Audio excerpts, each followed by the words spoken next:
6 ತಿಂಗಳು ತುಂಬಿದ ಮಗುವಿಗೆ ಮೊದಲ ಆಹಾರ ಯಾವ್ದು ಕೊಡ್ಬೇಕು? ಹೇಗೆ ಪ್ರಾರಂಭ ಮಾಡ್ಬೇಕು? ಬಹಳಷ್ಟು ತಾಯಂದ್ರಿಗೆ ಈ ವಿಷಯದಲ್ಲಿ ಗೊಂದಲ ಇರುತ್ತೆ. ನಮಸ್ಕಾರ ಎಲ್ಲರಿಗೂ. ನಿನಿಮೋನ್ ಚಾನಲ್‌ಗೆ ಸ್ವಾಗತ. ನಾನು ಹಕ್ಷಿತಾ.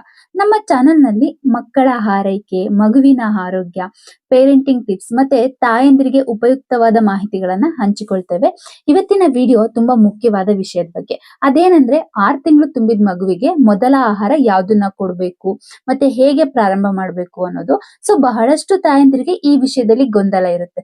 ಮೊದ್ಲು ಗಂಜಿ ಕೊಡ್ಬೇಕಾ, ಹಣ್ಣು ಕೊಡ್ಬೋದಾ, ಎಷ್ಟು ಪ್ರಮಾಣದಲ್ಲಿ ಕೊಡ್ಬೇಕು, ಮಗು ತಿಂದೇ ಇದ್ರೆ ಏನ್ ಮಾಡ್ಬೇಕು, ಇಂತಹ ಎಲ್ಲಾ ಪ್ರಶ್ನೆಗಳಿಗೆ ಈ ವಿಡಿಯೋದಲ್ಲಿ ಸರಳವಾಗಿ ಉತ್ತರನ ಕೊಡ್ತೇನೆ. ವಿಡಿಯೋ ಇಷ್ಟ ಆದ್ರೆ ಲೈಕ್ ಮಾಡಿ, ನಿಮ್ಮ ಸ್ನೇಹಿತರ ಜೊತೆ ಶೇರ್ ಮಾಡಿ ಮತ್ತು ನಮ್ಮ ಚಾನಲ್ ಅನ್ನ ಸಬ್ಸ್ಕ್ರೈಬ್ ಮಾಡಿ. 6 ತಿಂಗಳ ನಂತರ ಹೇಗೆ ಬೇರೆ ಆಹಾರ ಪ್ರಾರಂಭ ಮಾಡಬೇಕು? ಸೊ ತಾಯಿ ಹಾಲು ಮಗುವಿಗೆ ಅತ್ಯಂತ ಮುಖ್ಯವಾದ ಆಹಾರ. ಮೊದಲ 6 ತಿಂಗಳು ತಾಯಿಯ ಹಾಲು ಮಾತ್ರ ಮಗುವಿಗೆ ಸಾಕಾಗುತ್ತೆ.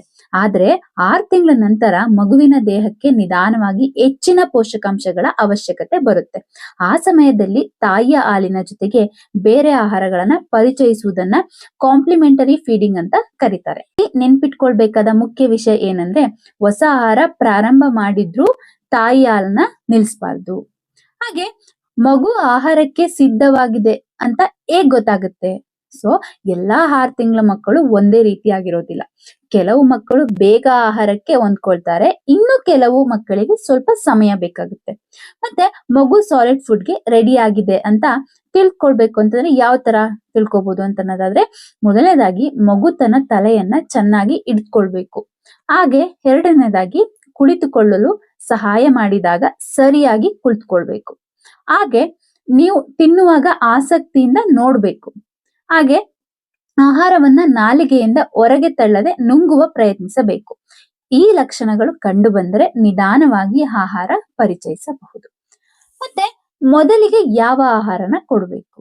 ಸೊ ಮೊದಲ ಆಹಾರ ಯಾವಾಗಲೂ ಸರಳ, ಮೃದುವಾದ ಮತ್ತು ಸುಲಭವಾಗಿ ಜೀರ್ಣವಾಗಿರುವಂತ ಇರಬೇಕು. ಸೊ ಆತರ ನೋಡೋದಾದ್ರೆ ನಾವು ಮೊದಲನೇದಾಗಿ ಅಕ್ಕಿ ಗಂಜಿ. ಮೊದಲಿಗೆ ಅಕ್ಕಿಯನ್ನ ಚೆನ್ನಾಗಿ ಬೇಯಿಸಿ ಅದನ್ನ ಮೃದುವಾಗಿ ಮಾಡಿ ಸ್ವಲ್ಪ ನೀರು ಸೇರಿಸಿ ತೆಳುವಾದ ಗಂಜಿ ತರಹ ಮಾಡಬಹುದು. ಮೊದಲ ದಿನ 1-2 ಚಮಚ ಮಾತ್ರ ಕೊಡ್ಬೇಕು. ಹಾಗೆ ನೆಕ್ಸ್ಟ್ ನೋಡೋದಾದ್ರೆ ರಾಗಿ ಗಂಜಿ.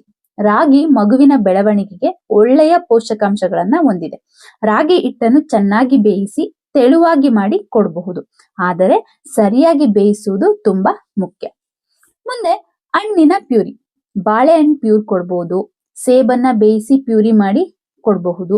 ಮತ್ತೆ ಹಣ್ಣುಗಳನ್ನ ಕೊಡುವಾಗ ತುಂಡುಗಳಾಗಿ ಕೊಡದೆ ಪ್ಯೂರಿ ಮಾಡಿ ಕೊಡುವುದು ತುಂಬಾ ಸುರಕ್ಷಿತ. ಮುಂದೆ ನೋಡೋದಾದ್ರೆ ತರಕಾರಿ ಪ್ಯೂರಿ ಅಂತಂದ್ರೆ ಕ್ಯಾರೆಟ್, ಸಿಹಿಗೆಣಸು, ಆಲೂಗೆಡ್ಡೆ ಇಂತಹ ತರಕಾರಿಗಳನ್ನ ಚೆನ್ನಾಗಿ ಬೇಯಿಸಿ ಮೃದು ಮಾಡಿ ಕೊಡಬಹುದು. ಮತ್ತೆ ಹೊಸ ಆಹಾರ ಹೇಗ್ ಪರಿಚಯಿಸ್ಬೇಕು ಅಂತ ನೋಡೋದಾದ್ರೆ, ತಾಯಂದಿರು ಮಾಡುವ ಸಾಮಾನ್ಯ ತಪ್ಪು ಏನಂದ್ರೆ, ಒಂದೇ ದಿನ ಹಲವಾರು ಹೊಸ ಆಹಾರಗಳನ್ನ ಪರಿಚಯಿಸುವುದು. ಹೀಗೆ ಮಾಡಬಾರ್ದು. ಯಾಕಂದ್ರೆ ಒಂದು ಹೊಸ ಆಹಾರವನ್ನ ಕೊಟ್ಟು 2-3 ದಿನ ಮಗುವನ್ನ ಗಮನಿಸಿ. ಯಾವುದೇ ಅಲರ್ಜಿ ಇದೆಯಾ, ಹೊಟ್ಟೆ ನೋವು ಆಗ್ತಿದ್ಯಾ, ಮಲದಲ್ಲಿ ಬದಲಾವಣೆ ಆಗ್ತಿದ್ಯಾ ಅಂತ ಹೇಳಿ ಗಮನಿಸಬೇಕು. ಮಗುವಿಗೆ ಯಾವ್ದಾದ್ರೂ ಸಮಸ್ಯೆ ಕಂಡು ಬಂದರೆ ಆ ಆಹಾರವನ್ನ ನಿಲ್ಲಿಸಿ ವೈದ್ಯರ ಸಲಹೆಯನ್ನ ಪಡಿಬೇಕಾಗುತ್ತೆ.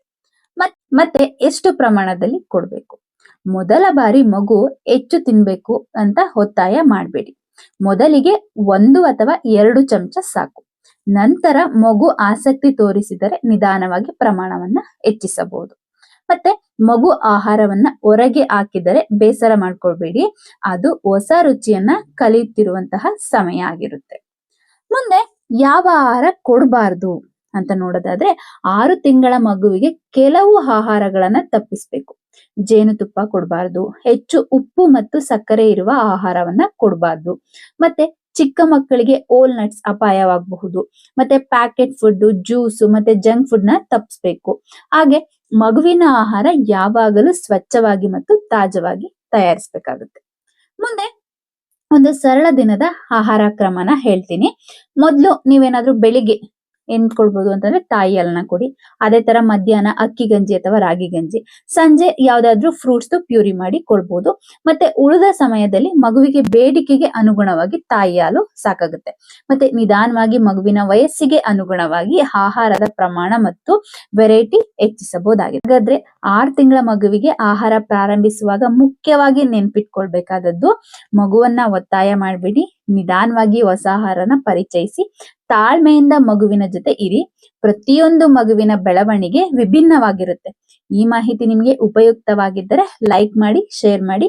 ಇನ್ನಷ್ಟು ಬೇಬಿ ಕೇರ್ ಮತ್ತೆ ಪೇರೆಂಟಿಂಗ್ ಮಾಹಿತಿಗಾಗಿ ನಿನಿಮೂಲ್ ಚಾನಲ್ ಅನ್ನ ಸಬ್ಸ್ಕ್ರೈಬ್ ಮಾಡಿ. ನಾನು ಅಕ್ಷಿತಾ, ಮತ್ತೊಂದು ಉಪಯುಕ್ತ ವಿಡಿಯೋದಲ್ಲಿ ಮತ್ತೆ ಸಿಗೋಣ.